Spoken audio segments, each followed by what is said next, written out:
Salut la team Evolution.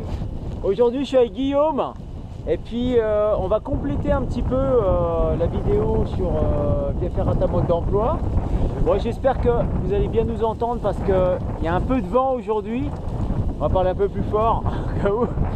On est en Haute-Savoie, on va vous présenter quelques trucs et astuces sur la Via Ferrata Jacques Revaclier.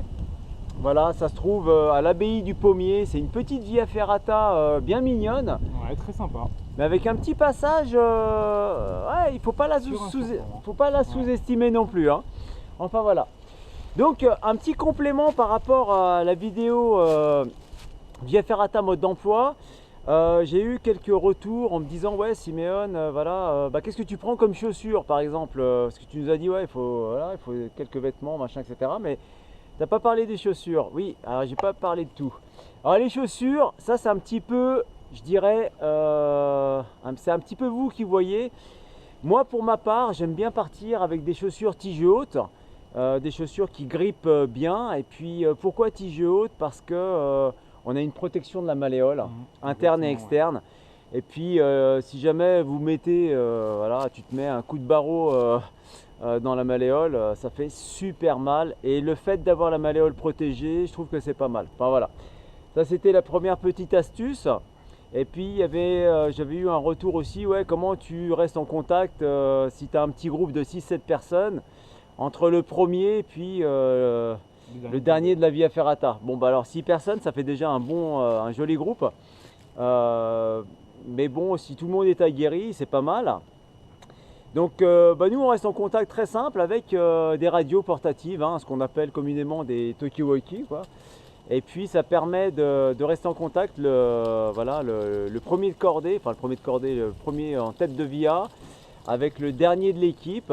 Comme ça, si jamais il y a quoi que ce soit, voilà, on peut communiquer, tout va bien, machin, etc. Voilà. C'est assez simple et puis c'est pas mal. Voilà, ça c'est la deuxième petite astuce. Et puis sur la VA, on va vous faire voir aujourd'hui une petite astuce aussi. C'est ça peut vous arriver en Via Ferrata de vous faire dépasser ou alors de dépasser quelqu'un. Voilà, tout simplement. Et on va juste vous faire voir la manœuvre sur la Via Ferrata. Voilà, on va passer à l'action. Allez, c'est parti. Allez, on y va. Oui, alors il y a aussi une petite chose que je voulais vous dire par rapport au placement du kit de Via Ferrata sur votre baudrier. Il existe plusieurs techniques. Moi, je vous en ai fait voir une lors de la vidéo Via Ferrata mode d'emploi, mais il y en a deux. Il y a deux techniques pour placer votre kit. Donc, si vous avez un kit comme le mien, par exemple, ici, vous avez une boucle qui est quand même relativement longue, vous pouvez le passer entre les deux attaches du baudrier, ou ici, ou directement sur votre anneau de service ou pontet central, voilà, ici, ça pose aucun problème. Voilà.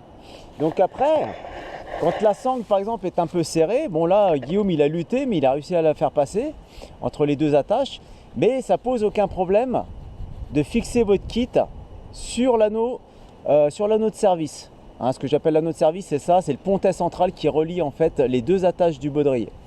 Voilà un petit peu, donc vous avez le choix, il n'y a pas de souci. Vous avez deux techniques, enfin deux méthodes pour placer votre kit sur le baudrier. Toujours, bien sûr, avec un nœud en tête d'alouette. Voilà. Bien, bon bah maintenant ça c'est dit, on n'a plus rien oublié. On peut aller sur la Via. C'est parti. Alors une petite astuce supplémentaire au niveau du réglage du baudrier. Donc le baudrier ici, voilà, au niveau de la taille, il doit vraiment être serré. Vous allez avoir du mal à passer un doigt, mais il ne faut pas non plus que ça vous étouffe, mais il faut bien serrer parce que lorsque vous allez être sur la Via Ferrata, ça va toujours se desserrer un petit peu, ce qui est tout à fait normal. Ensuite, au niveau du passage des jambes, au niveau des cuisses, ici, il va falloir essayer de passer une main à l'intérieur, voilà, pour que la circulation sanguine au niveau des jambes, il n'y ait pas de problème. Voilà, donc ça c'est ce qui est préconisé et c'est pas mal, surtout si vous restez pendu en attente pendant quelques temps. Voilà un petit peu ce qu'on pouvait dire sur le réglage du baudrier.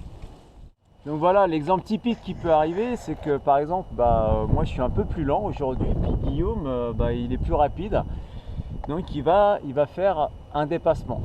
Donc la première chose à faire, ce que je vous conseille de faire, c'est dès que vous êtes au changement ou à la queue de cochon ou au changement de ligne, vous prenez vos longes et vous les basculez de telle manière à ce que si vous faites une erreur, vous filez pas le long du fil, quoi, le long du câble.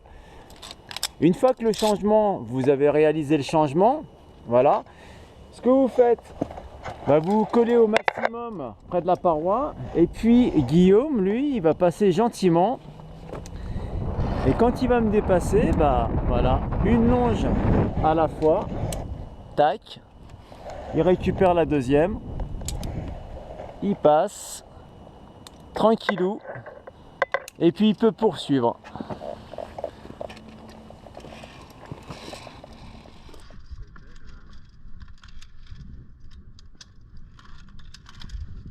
Alors bien sûr, vous choisissez toujours un endroit, on va dire, soft hein, pour le dépassement.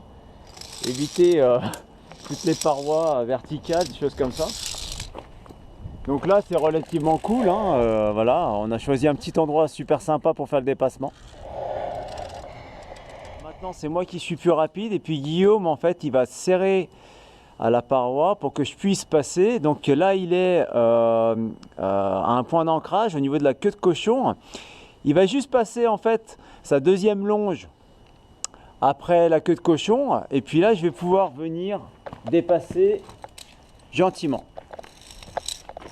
Alors voilà, première manip en fait, ce qu'il faut faire c'est s'approcher au maximum. Je ne l'ai pas encore passé hein. Et par contre là Guillaume il va falloir qu'il se serre. Voilà, il va serrer à la paroi.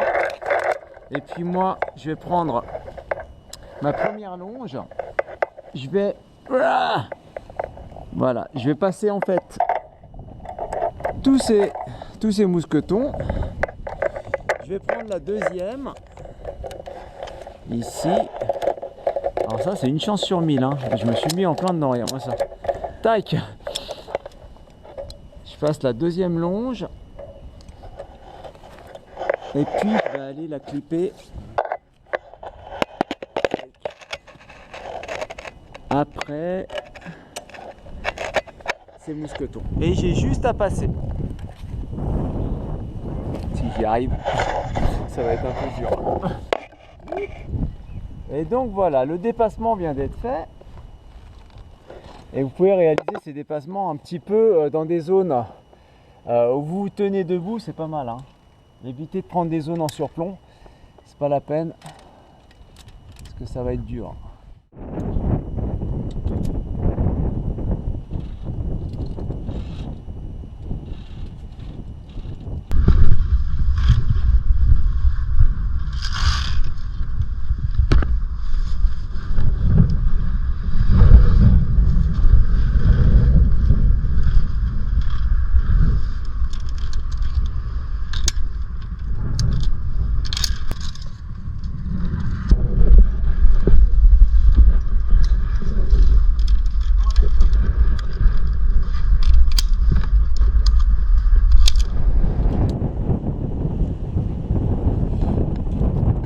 Alors ici il y a une technique aussi, là Guillaume va nous faire voir. Par exemple quand vous avez en verticale une ligne de vie comme celle-ci là, si jamais vous êtes mousquetonné bien sûr sur la ligne de vie, si jamais vous lâchez les barreaux, qu'est-ce qui va se passer? Vous allez glisser le long de la ligne de vie, vous allez vous retrouver à l'endroit, enfin vos mousquetons, vos longes vont se retrouver à l'endroit où se trouve Guillaume. Il y a une technique en fait assez simple. Vous avez la possibilité en fait de prendre une longe et de la clipper sur le barreau le plus haut. Bras tendu.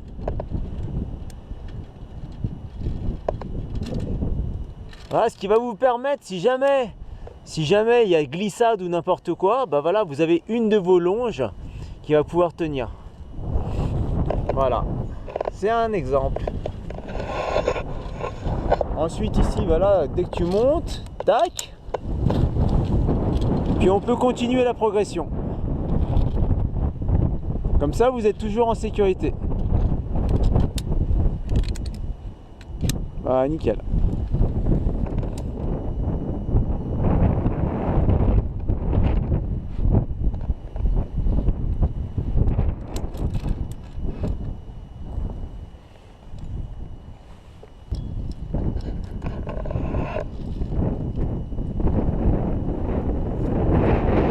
voilà, j'espère que cette petite vidéo vous a plu.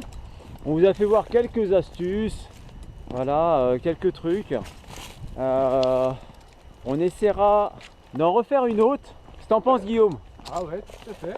On essaiera d'en faire une autre pour compléter un petit peu parce qu'il y a encore pas mal de choses à dire en fait en astuces sur les via ferrata. Sur la progression, ouais. Sur la progression, ouais, on n'a pas parlé de la progression aussi, comment se placer. Et puis voilà, il y a encore pas mal de trucs à dire. Et bien voilà, bah écoutez, on vous laisse. Et puis on vous dit à la prochaine. Arvipa. Et bien nous voilà arrivés au terme de cette via ferrata Jacques Rebaltier. Oh de Dieu, il y a un de ces vents. Et belle vue.